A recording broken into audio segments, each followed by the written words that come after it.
I'm delighted to be joined in the studio by Conservative MP for Lichfield, Michael Fabricant. Michael, I mean, everyone, it seems to me that Monday's vote of no confidence is gone, packaged away, that there seems to almost be a sense that Conservative MPs appreciate he's going to stay in place. And, you know, they're now calling for him to make big moves, whether it comes to tax cuts or replacing those around him. What do you think the Prime Minister's agenda is going to be? What does it need to be? Well, he needs not to have a vacuum, because when you have a vacuum, that's when people fill it, and the people fill it with something which isn't always necessarily very good. But he did well, actually, I thought, today at PMQs, and I texted him afterwards and said, you were brill, and I said, you know, you're always at your best when your back is against the wall, and he sort of winked back at me, sort of thing. And I thought, actually, on this occasion, Keir Starmer, it was all rather flat in the chamber. It may have come out better on TV for those watching, but in the chamber, it was flat. He did a joke at one point, and he paused because people were meant to laugh. And the Labour people, who normally laugh sycophantically behind him, and I suppose you could say that some Conservatives laugh sycophantically behind Boris, but they didn't laugh, and there was just absolute silence. It was very, very odd. But you're absolutely right in your question. There's got to be a reassessment because you know, COVID, the war in Ukraine has changed everything. I personally would like to see a little bit less emphasis now on the zero green policies. I supported it at the time, but this was before we had COVID. It was before we had the war in Ukraine, and that is really damaging the economy. So we don't need extra taxes from that. Yeah, I'm going to bring in Patrick here as well. Patrick, I mean, the OECD, as Darren said, has said we're going to be one of the slowest growing, aside from Russia, in the G20, when this year we've been the second fastest. And they've cited things like interest rates, higher taxes, reduced trade and energy costs. But what's going on here? Because it strikes me we're not buying as much fuel from Russia as Germany, Italy and France. Our taxes are actually lower than a lot of Western Europe. So what is behind this? Well, it's important to say that long-term economic forecasting, even medium-term economic forecasting, you know, isn't the most highly developed science. So yes, that's what the OECD is having a punt at, and I think they're right to say there are economic headwinds coming that might persuade Rishi Sunak to kind of change the fiscal position of the government, and voices off like Lord Frost are saying, you know, go for growth. Basically, don't worry too much about the extent of deficit and debt at the moment. The markets, the money markets aren't spooked. What they will be spooked by is if we tip into recession, in which case the public finances will get worse anyway. So I do think we're going to see a lot of pressure on Rishi Sunak to deliver a kind of more expansionary policy, perhaps a more relaxed way of getting the deficit down with some targeted tax cuts. But as for Keir Starmer falling flat, well, I think it's very interesting that I think Labour have been getting back from focus groups and polls that people are kind of sick of Partygate. They do now see it increasingly as a media witch hunt led by woke so-called competitors of GB News, who are just full-on anti-Boris Johnson. And so I think Starmer has stepped back from the high moral tone and quite sensibly is beginning a much longer-term thing about trying to paint Boris Johnson as the great non-deliverer. Now, he concentrated on healthcare. One of his other shadow ministers concentrated on the passport backlog. You've got, obviously, the chaos at the airports and the rail strike coming. The idea that Britain under Boris Johnson is a country that doesn't really work is probably a better way forward medium term for Keir Starmer. But it does mean that Labour seems to have given up on the idea of blowing him up in the very near term. And it's interesting, by the way, that Sir Stephen House, who is the acting Metropolitan Police Commissioner, made it very clear in evidence to a committee in the House of Commons just 2 weeks ago.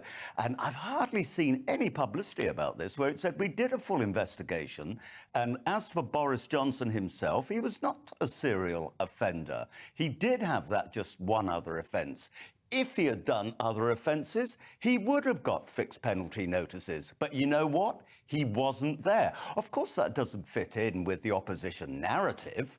But it's the truth. And by the way, just also, I don't want this to be a love-in, but something else that Patrick said when he talked about OECD forecasts, I remember 2 years ago, they said we would be at the very bottom, even below Russia. This was before the Ukraine war. And as you said, we were actually the second fastest growth. So trust all that with a pinch of salt. Chaps, don't go anywhere, but it's time to go back to Westminster, where we're joined by the Labour MP for Birmingham, Selly Oak, Steve McCabe. Steve, I mean, you know, that my two guests today, Michael and Patrick, both saying that Keir Starmer wasn't really going after Boris's jugular on the vote of no confidence, more about all the problems facing Great Britain at the moment. But does the Labour Party have a better plan than the Conservative Party right now? Well, I think the fact is we have a plan. They have no plan at all. I think that's the starting point. Look, it's perfectly understandable that Keir wasn't going to go after him today. His own MPs have done that for him. Today was about actually raising some of the issues that our constituents are raising with us.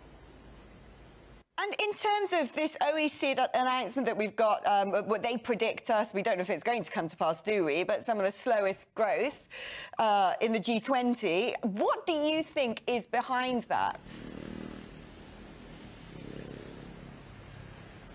Well, I mean, if you listened to the Prime Minister today, you would have thought he was in a different universe. According to him, the economy is booming. That is not the experience of people around the country. The evidence is that businesses are finding it difficult in the labour market. They're finding their costs difficult. They may well have to lay off people soon.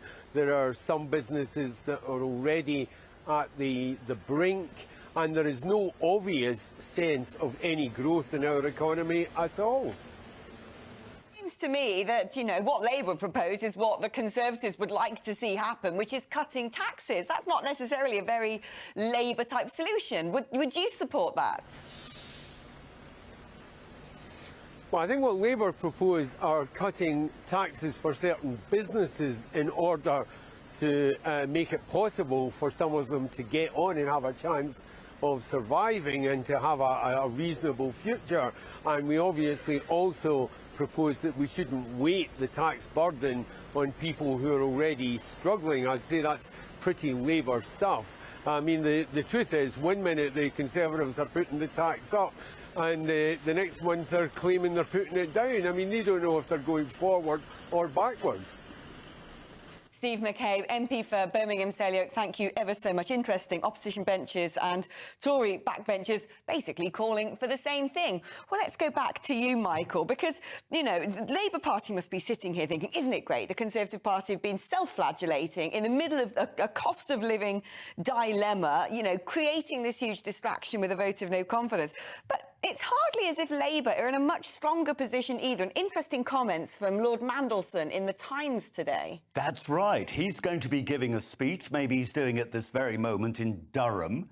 And he's going to be really helpful to the Labour Party and the Labour leadership. And what The Times has said, what Mandelson is saying, according to The Times, but they've seen the advanced copy of what his speech is, Sir Keir Starmer will struggle to win the next election, he says, unless Labour overhauls its economic policy. Then he goes on to say Starmer needs to demonstrate ambition and hard thinking, and that there's a desperate need for Labour, which must retain parts of Boris Johnson's economic strategy, or the country will collapse. And just to make things a little bit worse, Tony Blair has come in on the back of this and said, helpfully, that Peter Mandelson is right. Labour has got to get its act together. All the ghosts of Christmas past lining up to commit a little bit of political self-harm.